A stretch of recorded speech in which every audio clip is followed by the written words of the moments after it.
Europe మొత్తాన్ని సంక్షోభంలో ముంచెత్తుతూ గత 3 ఏళ్లుగా సాగుతున్న ఉక్రెయిన్ యుద్ధానికి ముగింపు పలికే దిశగా ఓ కీలక ముందడుగుగా అంతా భావించిన అమెరికా అధ్యక్షుడు డొనాల్డ్ ట్రంప్, రష్యా అధ్యక్షుడు వ్లాదిమిర్ పుతిన్ భేటీ ఎలాంటి ముగింపు లేకుండానే ముగిసింది. అలస్కా వేదికగా జరిగిన ఈ భేటీ ప్రపంచవ్యాప్తంగా ఆసక్తి రేపింది.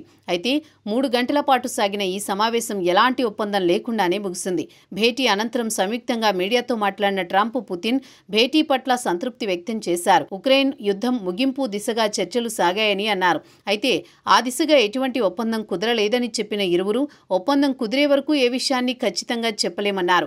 అయితే చర్చలు మాత్రం చాలా నిర్మాణాత్మకంగా సాగాయని పేర్కొన్నారు. ఇక ట్రంప్ అయితే ఒక అడుగు ముందుకు వేసి ఉక్రెయిన్ సంక్షోభానికి ముగింపు పలకాలని రష్యా మనస్ఫూర్తిగా కోరుకుంటోందని చెప్పారు.